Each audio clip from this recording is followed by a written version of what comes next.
तिथियों से संबंधित मैं बहुत ही महत्वपूर्ण जानकारी आपको दे रही हूँ। बल्कि कह सकते हैं कि हिंदू धर्म में बिना तिथियों के तो तीज और त्यौहार भी नहीं मनाए जाते हैं। तिथियों में सर्वप्रथम जब हमारे हिंदू नववर्ष की शुरुआत होती है, जो चैत्र मास के शुक्ल पक्ष की जब प्रतिपदा तिथि होती है, उस दिन जो है नवरात्रे शुरू होते हैं और हिंदू नववर्ष की शुरुआत होती है। जब बैसाख मास की शुक्ल पक्ष की तृतीया तिथि होती है, उस तिथि को हम अक्षय तृतीया के नाम से जानते हैं, जो भी हाल फिलहाल में ही गई है।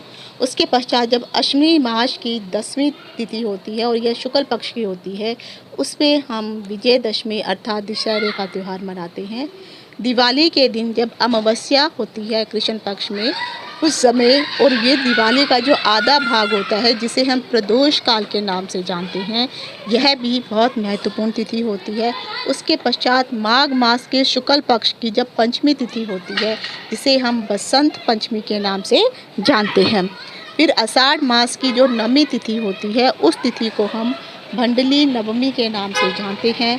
फाल्गुन मास की द्वितीय तिथि यह शुक्ल पक्ष की होती है, जिसे हम फुलेरा दूज के नाम से जानते हैं।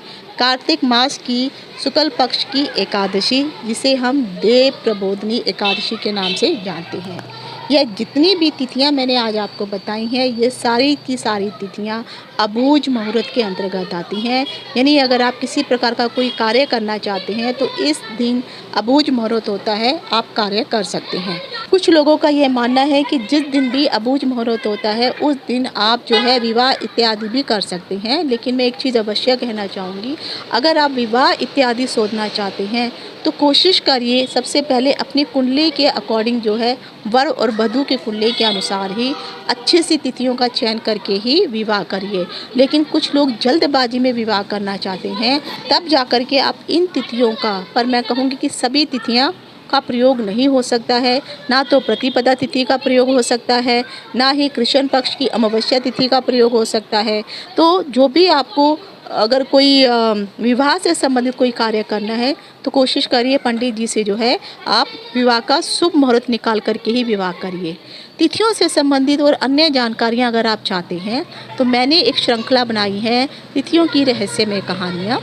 आप प्रतिपदा से लेकर के पूर्णिमा और अमावस्या तक की सभी तिथियों के बारे में वहाँ से जानकारी प्राप्त कर सकते हैं।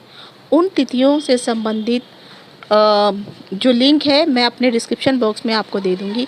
इवन क्योंकि ये वीडियो मैं शॉर्ट वीडियो में डालने वाली हूँ, तो नीचे आपको कनेक्टेड लिंक मिल जाएगा, तो आप जो है वहाँ से उन तिथियों से संबंधित जानकारी हासिल कर सकते हैं।